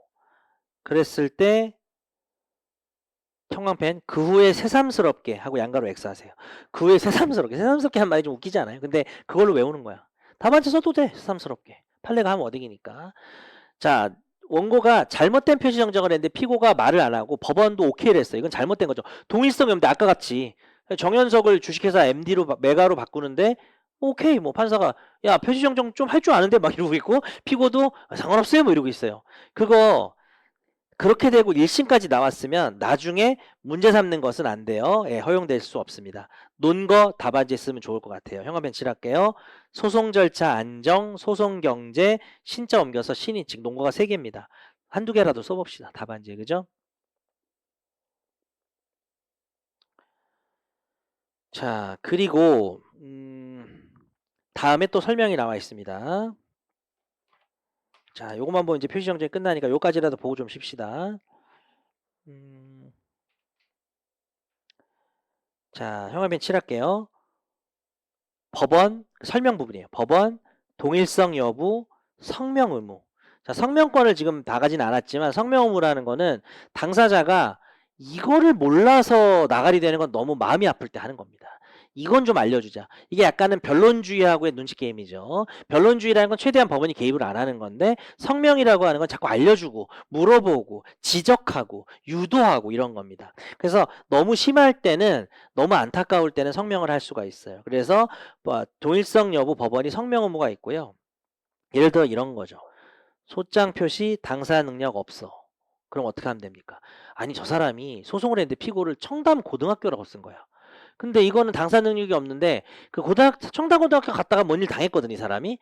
그래가지고 이게 학교의 문제다라고 생각해서 소를 제기했는데 이건 솔직히 자 옆에다가 이걸 쓰긴 좀 그렇긴 한데 법알못 구제 같은 거예요. 법알못 구제. 이게 너무 법 내용을 모르는데 이게 이 사람이 진짜 손해배상을 구할 수 있는 사람인데 청담 고등학교의 당사 능력을 몰라서 각하되는 건 너무 아쉽잖아요. 그렇다고 내가 막 설명을 해버리면 내가 판사인데 저 사람 편드는 변호사처럼 되잖아요. 그럴 때는 뭐를 하느냐.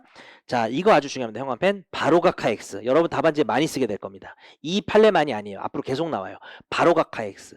바로각화 X는 약간 어떤 느낌이냐면 그렇게 절차적인 권리를 좀 이렇게 기회를 줘야 되는 거 아닌가라는 뜻이에요. 꼭 외워두시고요. 그럼 뭘 해야 됩니까? 보정을 명하여야 됩니다. 보정을 어떻게 명하느냐? 여러분 적을 필요는 없는데 딱 이렇게 해요. 법원 가면. 그 원고께서 소장을 내셨는데 피고에다 지금 청담 고등학교라고 쓰신 게 맞나요? 이래요. 예, 그러면 근데 이게 청담 고등학교는 이게 당사자 능력이란 게 있는데 그게 좀 문제가 있거든요. 다음 기회까지 좀 이렇게 뭐 법률 상담을 하시든지 좀 그거 피고 조금 고치셔야 될 거예요. 딱 이래요. 딱 이 정도예요. 이게 조금 많이 알려주는 스타일. 그다음에 좀 과묵한 사람은 피고 학교 당사 능력 이거 피고 안 되거든요. 예. 다음 기일까지 말아서 하세요. 이렇게 해버립니다. 그거 완전 판바이 판이에요. 그죠? 판바 판입니다. 판사마다 다른데 이거를 그냥 학교라고 썼는데 판사가 은밀하게 난 이걸 공부를 했지. 이 자식 이거 학교가 당사 능력 없는 걸 모르는군. 막 혼자 막 우참하고 막 그래요? 얘기해봐요. 말하면서 어우 손해가 많으시네. 막 이러고 판결문 기대하세요. 막 이러고 나중에 판결문 나왔더니 뭐예요? 손해가 있는지 없는지 그런 거 하나도 안 써있고 야 학교가 뭐니 바보야 각하 이건 안 되잖아요. 이건 안 되는 겁니다. 이런 게 좀 많아요. 그래서 바로각하 X 뒤에는 항상 성명이나 보정이 나오게 돼 있습니다. 나중에 공부하다 보면 성명과 보정의 차이도 막 물어보시고 하는데 그냥 뭐 컨셉이 다른 거예요. 성명은 판사가 이거를 지적하고 알려주는 걸 말하고 보정은 고치라는 거예요. 그러니까 이게 같이 오는 거죠. 성명을 하면서 이거 좀 이상한데? 좀 이거 바꿔야 되는 거 아닌가? 이거 좀 이상하지 않나요? 라고 해서 보정을 유도합니다. 자, 형광펜 59조 유추 적용입니다. 자, 요거 하여튼 이 내용 전체적으로 별표를 꼭 하시기 바랍니다. 이 두 줄, 이 시퀀스를 좀 기억을 하시고요. 자, 그 다음에 엄청 중요한 말이 나오네요. 기억의 별표 하나, 니은의 별표 2개. 그리고 제목 칠합니다. 표시정정 않은 상태 판결 확정. 그러니까 정연식으로 판결이 끝났어. 모든 판결이. 어떻게 해야 될까요? 기억에 오기 칠하시고요. 확정 판결 유효 칠하십니다. 판결 경정 칠하십니다. 판결 경정이라고 하는 제도는 이 교재에도 있겠죠. 찾아보시면 판결 쪽에 있을 텐데 확정된 판결문의 오타를 고치는 걸 말합니다. 자, 아무리 정연식이라고 나와도요. 여러분 제가 와서 소송하면서 오타를 발견 못하고 제가 다 하고 이랬다면은 효력을 받을 수밖에 없어요. 나중에 다 내가 지고 나서 근데 오타인데 이러면 안 되잖아요. 그죠? 근데 이거랑 비교 표시. 제가 수업 시간에 비교 표시라고 하는 건 이렇게 하라는 소리예요. 기억 니은이 다르다. 비슷할 때는 묶으세요. 비교 표시하세요. 자, 이렇게. 요거는 이제 비교 표시하세요. 사망자 칠하시고 어떻게 하면 돼요? 아시죠? 확정 판결 당연 무효입니다. 그러면 죽은 사람은 이미 세상에 없는 거고 형광펜 상속인에게 판결 효력 미치지 않아요. 사실 아까 공부를 했지만은 사망자를 상대로 소를 제기하면 당사자가 누구예요? 상속인이에요. 근데 모르고 판결이 나오게 되잖아요. 효력이 안 미쳐요. 당사자가 상속인인 건 맞는데 효력이 안 미칩니다. 관련해서는 사망에서 2교시에서 좀 더 자세히 보도록 하고요. 자, 2001년 판례 역시 마지막 줄에 표시 정정케 2001년 판례 마지막에 있죠. 표시 정정케 하는 조치. 이걸 해야 되고 바로 소를 각하할 수는 없다. 예, 이런 게 좀 중요합니다. 아까 위에 설명한 내용이 더 좋아서 판례의 형광펜은 칠해드렸지만 위에 설명으로 잘 정리하시기 바랍니다. 자, 그리고 2011년 판례입니다. 자, 형광펜 칠해보면은 당사자 표시가 착오로 잘못 기재, 오타 말하는 거예요. 자, 둘째 줄에 본안 판결 확정, 다음 줄에 확정. 그러면 뭐예요? 그 마지막 줄에 확정된 당사자에 대해 미친다. 정연식으로 나왔는데 저한테 효력이 미친다는 거죠. 자, 실제 사건이 좀 재밌었는데 그 밑에 여러분 한자 좀 아시나요? 저도 한자를 되게 모르는데 박종선, 박종의 옛날에는 한자로 쓰다 보니까 이 선자랑 의자가 헷갈려가지고 오타가 난 거죠. 만약에 한글인데 정연식이면 제가 얘기를 하겠죠. 예, 그래서 앞으로는 좀 일어나는 일도 아닌 것 같습니다. 근데 뭐 단체 명칭 같은 것 좀 오타가 날 수도 있잖아요. 단체 명칭 되게 어렵잖아요. 뭐 영어로 돼 있고 이러면 막 스펠링 하나 빠지고 이럴 수 있으니까 그런 걸 말하면 될 것 같습니다. 자, 이거는 그냥 가는데요. 이거랑 비교할 판례는 아까 사망자인데 그럼 왜 여기 판례가 없느냐? 뒤에 사망자 쪽에 잔뜩 있기 때문이죠. 자, 쉬겠습니다. 1교시가 좀 길었어요. OT 때문에.